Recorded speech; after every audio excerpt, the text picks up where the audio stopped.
Dan hari ini penyidik Bareskrim Mabes Polri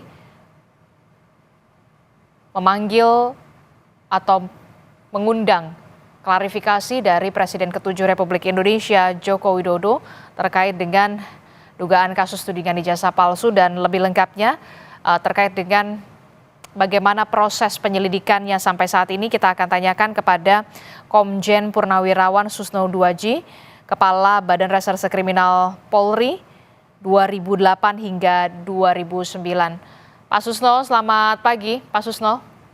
Selamat pagi Mbak, selamat pagi para pemirsa sekalian. Oke, Pak Susno pasti mengamati ya, hari ini Presiden ke-7 Republik Indonesia Joko Widodo memenuhi panggilan undangan klarifikasi terkait dengan dugaan kasus tudingan ijazah palsu. Jadi sebenarnya biasanya dari sepengetahuan Anda atau sepengalaman Anda pada saat kabar reskrim ini, undangan klarifikasi ini klarifikasinya semacam apa sebenarnya? Baik, ini bagus sekali ya. Suatu pelajaran hukum bagi bangsa Indonesia bahwa siapapun yang diminta keterangan atau klarifikasi oleh penyidik aparat penegak hukum dia harus datang patuh pada hukum. Bagus ya.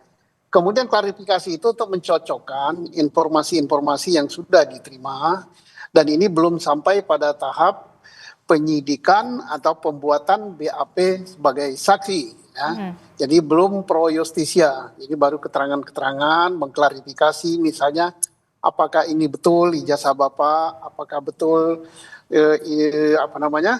ini adalah kopi dari ijazah yang Bapak pegang dan seterusnya dan seterusnya. Klarifikasi itu adalah pencocokan. Ya. Nah nanti kalau udah cocok semua, sudah masuk tahap penyidikan baru dibuat berita acara pemeriksaan sebagai saksi atau sebagai tersangka atau sebagai apa sesuai dengan apa peran dia di dalam perkara yang sedang disidik oleh Polri. Oke, itu step by stepnya. Setelah itu apakah nanti juga akan ada pemeriksaan terhadap sejumlah orang lagi atau seperti apa? Atau kemudian masuk ke penelitian dari atau pengujian dari laboratorium forensik atau seperti apa nanti step by stepnya, Pak Susno? Ini sebenarnya sangat mudah ya membuktikannya. Pak Jokowi diperiksa di Bareskrim terkait dengan laporan daripada sejumlah orang yang melaporkan bahwa ijazah Pak Jokowi itu palsu. Nah, karena palsu berarti ada pemalsuan. Ada yang membuat ijazah itu palsu, ada yang menggunakan. Nah, yang menggunakan bisa Pak Jokowi, yang membuat bisa pihak lain. Nah, itulah yang diklarifikasi. Nah, Pak Jokowi diminta tentunya membawa ijazah yang dia pegang. Nah, ijazah yang dipegang oleh Pak Jokowi itu tidak terlalu sulit untuk membuktikannya apakah tuduhan itu palsu, apakah tuduhan itu tidak palsu. Caranya berkali-kali saya katakan, saya dari kacamata penyidik, netral, saya tidak memihak Pak Jokowi, tidak memihak para pelapor. Caranya gimana? Ya langsung saja ke UGM kan, Universitas Gadjah Mada yang mengeluarkan ijazah itu. Berkali-kali saya katakan bahwa UGM itu adalah sebuah universitas, lembaga pendidikan yang reputasinya sudah tidak diragukan lagi, bertaraf internasional. Ya.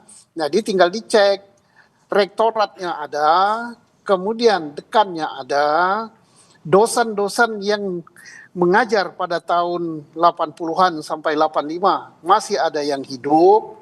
Teman-teman kuliah Pak Jokowi kalau betul dia kuliah di situ masih ada yang hidup. Kemudian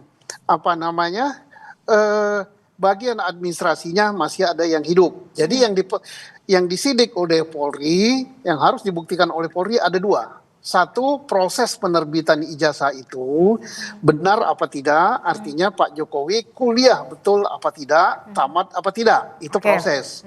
Yang kedua, mengenai keaslian daripada ijazah yang dikeluarkan. Betul dia tamat, betul enggak ijazah yang dia pegang itu adalah dikeluarkan oleh UGM.